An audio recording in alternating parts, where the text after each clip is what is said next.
Good morning সবাইকে। কেমন আছো সবাই? আশা করি অনেক ভালো আছো, সুস্থ আছো। আমরাও বেশ ভালো আছি। তবে মাঝখানে 2-4 দিন আমার শরীরটা প্রচণ্ড খারাপ হয়ে গেছিলো, যার জন্য তোমাদের সাথে 2 দিন ভিডিও আমি শেয়ার করতে পারিনি। তবে আগের দিন ভিডিও দিয়েছিলাম, যারা দেখোনি একবার গিয়ে দেখে এসো আমার চ্যানেলে। আর আজকে সকাল থেকে নতুন একটা ব্লগ ভিডিও স্টার্ট করছি, দেখো। আর কালকে রাতে জানো তো বৃষ্টি হয়েছে, তো দেখো আমাদের বাড়িতে ফুল গাছগুলো কতটা সুন্দর লাগছে। গাছগুলো ফুলে ভর্তি হয়ে রয়েছে। তবে এখন পুজো দিতে পারছি না, জানো যে কতটা দিন বেবি হলে পুজো দিতে নেই ঘরে, ওই কারণে। তো মানে 21 কি 23 দিন যাবে, তারপরে গিয়ে আবার দেওয়া হবে। আর আমি দেখো ঘুম থেকে উঠে পড়েছি বলতে ওই রাতে তো পুচকু ওঠে বারবার। তারপরে ওই উঠে তাদের একটু আগে ওর কি ঘর থেকে বেরিয়েছিলাম ওকে একটু ঘুম পাড়িয়ে। আর আমি এখন ব্রাশ করছি। তারপর ব্রাশ করতে করতে ও আবার উঠে পড়েছিল, দিয়ে মা ওকে রেখেছে। আর আমি দেখো একটু বাইরে হাঁটছিলাম। তো আস্তে আস্তেই হাঁটাচলা করছি এখনও। তো ভাবলাম যে বাইরে একটু ফুল গাছগুলো একটু দেখে আসি। আর চারিদিকটা দেখো কত সুন্দর সবুজ লাগছে, আর আমাদের বাড়িটাও কত সুন্দর লাগছে, তাই না? দেখো মানে সবুজে সবুজ লাগছে। আর বর্ষাকালে তো বৃষ্টি হলে গাছগুলো আরও সুন্দর লাগে।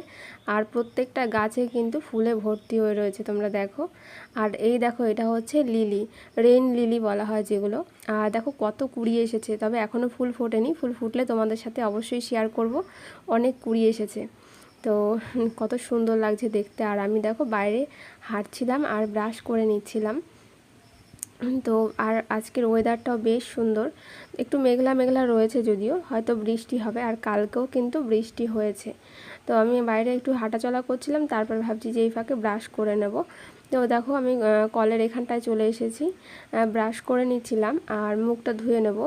তারপরে নয়তো পুচকু আবার উঠে যাবে, মানে একটু যা করছি এখন তাড়াতাড়ি করেই। তো কালকে রাতে পুচকু উঠেছিল সেই 1:30টার সময়, 1:30 থেকে 2:30, মানে উঠলে ঘুম থেকে ওকে ওই খাইয়ে দাইয়ে রাখতে রাখতে মানে 1 ঘন্টা জেগে থাকবে, 1 থেকে 1.5 ঘন্টা। তারপরে আবার একটুখানি ঘুমিয়েছিল, দিয়ে আবার 4:30টার সময়। তাও এর আগে আরও বেশি রাত অবধি জেগে থাকতে হতো। তাও এখন ওই 1টার সময় উঠে এই 2 দিন ধরে একটুখানি মানে কম জ্বালাচ্ছে বলতে ওই 1:30টার সময় ওঠে, 2:30টার সময় ঘুমালো, আবার 4:30টার দিকে উঠেছে একবারে সকাল।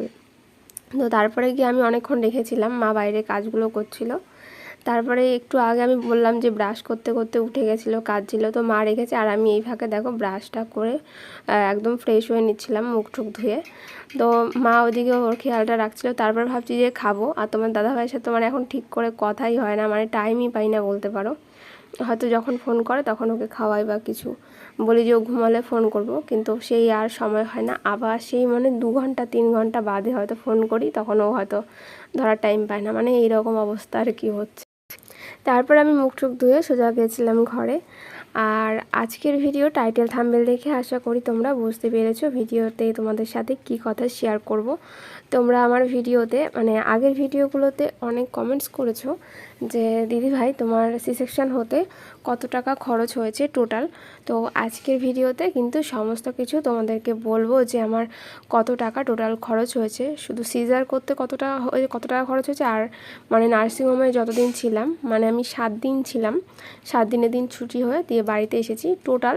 তো আজকে কিন্তু সমস্তটাই তোমাদের সাথে শেয়ার করব, ভিডিও স্কিপ না করে তোমরা কিন্তু দেখতে থাকো, তাহলে পুরোটাই বুঝতে পারবে।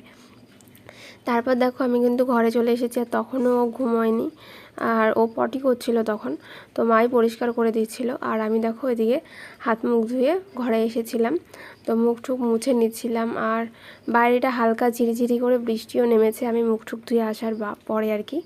তারপরে আমি দেখো এখানটা ভাবছিলাম যে মা যখন ওইদিকে দেখছে, তো আমি এখন চুল টুল আঁচড়ে নিই এইভাবে। তো ওই দেখো ঘুমোয়নি। আর ওর একটা জিনিস কি জানো তো, যখন পটি করে না তখন চুপচাপ থাকে, তখন কিন্তু একটুও কাঁদে না, মানে তখন চুপচাপ শুয়ে থাকে। আর অন্য সময় বিছানাতে রাখলেই কাঁদবে, মানে কোলে নিতে হবে, কথা বলতে হবে, ঘোরাতে হবে, এরকম। ওই দেখো কী করছে, হাই তুলছে, দিয়ে ওর ঘুম পাচ্ছে, কিন্তু তাও বিছানায় রাখলে ঘুমাবে না। তো দেখো হিসি করে দিয়েছে, ওই জন্য আবার মানে পাল্টে দিচ্ছিল মা, ওইটাই আর কি। আর রাগ যখন উঠবে ওর, তখন গিয়ে কান্না করবে আর হিসি করে দেবে, এরকম আর কি। দেখো আমি তারপরে কিন্তু চুল টুল আঁচড়ে নিচ্ছিলাম। তোমরা অনেকে বলেছো যে পুচকু সোনাকে দেখাও, তো পুচকু সোনাকে তো ভিডিওতে দেখাচ্ছি। দেখো একদম সামনে, মানে বাচ্চাদের একদম সামনে আর কি ফোন রাখতে বা মানে ক্যামেরা নিয়ে মানে ক্যামেরাটা করতে বারণ করা হয়, একদম ফোন কাছে রাখতে বা মাথার কাছে রাখতে। ওই জন্য আর কি একদম সামনে থেকে তোমাদের সাথে মানে শেয়ার করি না ভিডিও, একটু দূরের থেকে ফোনটা রেখেই তোমাদেরকে দেখাই পুচকুকে। দেখো এখন কিন্তু বিছানায় ও রয়েছে আর খেলছে একটুখানি, তো তার মধ্যে কিন্তু চেঁচাচ্ছেও একটু একটু করে। তো আমি এখানটায় রয়েছি, আর তো চুলটা আমি বেঁধে নিচ্ছিলাম।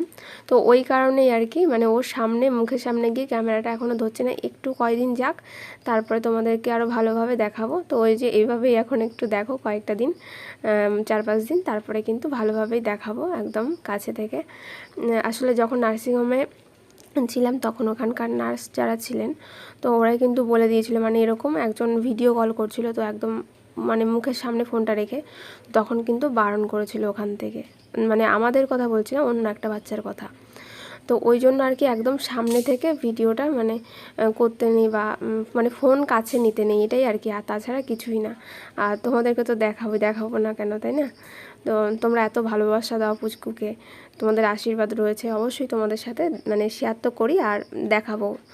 তো দেখো মা কিন্তু এখানটায় আবার মানে অন্য একটা কাপড় নিয়ে এসছে, তো ওকে একটুখানি খাওয়াতে হবে। তো আমি ওকে খাইয়ে গেছিলাম ব্রাশ করতে, তোমাদেরকে তো বললাম। তো তারপরে একটুখানি কাজ ছিল, আর মাঝে মাঝে আর কি এই মানে আলগা যেটা খাওয়াই, এই দুধটা খাওয়াই, আর নয়তো আমার থেকেই খাওয়াই বেশিরভাগ। প্রথমে তো খেতই না, মানে যখন নার্সিংহোমে ছিলাম, তো এখন বাড়িতে আস্তে আস্তে একটু মানে খায় এখন অল্প অল্প করে। তো ওটাই দেখো, ওই নিচে মুখে পুরোটা খায় না, একটু একটু করে খায় আর কি। তো মাই ওকে খাইয়ে দিচ্ছিল, মা পুচকুকে খাইয়ে দিচ্ছিল, আর আমি দেখো ব্রাশ করে এসেছিলাম, আর খালি পেটে যে ওষুধটা থাকে আর কি থাইরয়েডের, তো সেটাই আমি এখন খেয়ে নেব। আর তোমাদেরকে তো আগের ভিডিওতে বলেছিলাম যে ডাক্তারবাবু কিন্তু আমাকে থাইরয়েডের ওষুধটা মানে বেবি হওয়ার পরেও কন্টিনিউ খেয়ে যেতে বলেছিলেন। তো ওই জন্য ভাবলাম যে চলো এই ওষুধটা শেষ করা যাক, মানে খাচ্ছিলাম আমি। আর তারপরে চলো একটা জিনিস শেয়ার করি তোমাদের সাথে, এই যে হাতে যে শাখা বাঁধানোটা পরেছিলাম না, এটা ভাবছি চেঞ্জ করব। তার কারণটা হচ্ছে এই যে সাইডে যে কাটা কাটা ডিজাইনটা আছে না, এটা একটু মানে ফুচকুকে যখন কোলে নিই তখন একটু অসুবিধা হয়, ও মানে শরীরটা তো এখনও নরম, তো ওই জন্য আর কি। তো ভাবলাম যে এই এমনি যেটা শাখাপালা, তো সেটাই আবার পরে নিই, এটা পরলে অসুবিধা হয় না, অতটা ধার থাকে না। আর এই যে এই শাখাপালাটা সাইডে যে কাটা কাটা ডিজাইন মতো আছে, তো এটা একটুখানি ধার, ওই জন্য ভাবলাম যে থাক এখন রেখে দিই, পরে পরা যাবে। তো এইটা আমি আর কি রেগুলার ইউজের জন্য তোমার দাদাভাই আমাকে বানিয়ে দিয়েছিল, অ্যানিভার্সারিতে গিফট করেছিল, তো ওইটা আবার দেখো রেখে দিলাম। আর যেটা এমনি আর কি, তো সেটাই আমি আবার পরে নিয়েছি। তারপর দেখো এবার ভাবছি যে কিছু খেয়ে নেব। তো মা ওইদিকে পুচকুকে রেখেছিল অনেকক্ষণ হাঁটানোর পরে, তারপরে গিয়ে ঘুমিয়েছে। তো দেখো আমি কিন্তু এখানে চিড়ে ভাজা নিয়েছিলাম, মানে দোকানে যেগুলো, এখন আস্তে আস্তে আমি সব কিছুই আর কি খাবো। তো ডাক্তারবাবুকে ফোন করেছিলাম, বলছে যে অনেক কদিন হয়ে গেছে, এবার আস্তে ধীরে তুমি সমস্ত কিছুই খাওয়া দাওয়া করবে। তো দেখো এখানে কিন্তু ভিডিওটা আমি একটু ফাস্ট করে দিয়েছিলাম, মানে এত তাড়াতাড়ি তো খাচ্ছিলাম না। চলো আমি খেয়ে নিই, তারপর তোমাদের সাথে কিছু কথা শেয়ার করব। তো বন্ধুরা বাইরে জানো তো প্রচণ্ড মেঘ করেছে আর বৃষ্টিও হচ্ছে, আমি এখন জানলার সাইডে আছি, আর কারেন্টটাও চলে গেছে, যে ঘরে লাইটটা জ্বালিয়ে তোমাদের সাথে ভিডিও শেয়ার করব।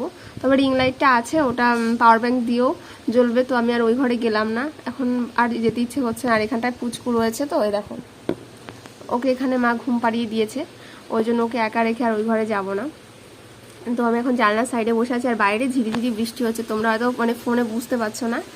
তো দেখো আর ভালো লাগছে বেশ ওয়েদারটা। আর আজকে তোমাদের সাথে কিছু কথা শেয়ার করব। ক্যামেরাটা না ঠিকঠাকভাবে ভালো আসছে না, অন্ধকার লাগছে, তো যাই হোক একটু ম্যানেজ করে নিও। আর তোমরা ভিডিও টাইটেল থাম্বনেল দেখে বুঝতে পেরেছো যে আজকে তোমাদের সাথে কি কথা শেয়ার করব। তোমরা অনেককে আমাকে জিজ্ঞেস করেছো যে দিদিভাই তোমার সি সেকশন হতে কত টাকা খরচ হয়েছে, তো আজকে আমি সেটাই শেয়ার করব। আর দেখো প্রচণ্ড জোরে কিন্তু বৃষ্টিটা নামছে, আমার ভয়েস দিতে হয়তো অসুবিধা হবে, তো তাড়াতাড়ি করে বলে দিই।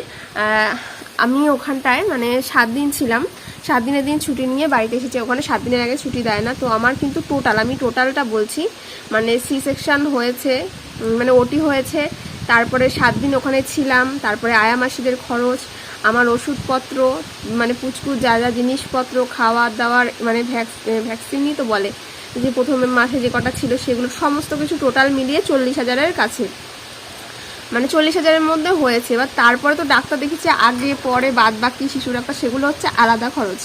মানে একটা তোমাদেরকে বলে রাখলাম, তবে সব জায়গায় তো সমান না, কোনো জায়গায় কম কোনো জায়গায় বেশি, মানে এক একটা নার্সিংহোমে এটা হতে পারে হয়তো। তো আমার কিন্তু 40,000-এর মতন খরচ হয়েছে। তো আশা করি উত্তরটা পেয়ে গেছো। তো এটাই বলা ছিল। আর আজকের ভিডিওটা বেশি বড় করছি না, এখানেই শেষ করছি। প্রচণ্ড জোরে বৃষ্টি নেমেছে, জানলাটা বন্ধ করে দিই, পুচকু ঘুমিয়েছে, নয়তো উঠে যাবে আর তোমাদের শুনতেও অসুবিধা হবে। আর দেখো প্রচণ্ড জোরে, মানে এখানে বোঝা যাচ্ছে না যদিও।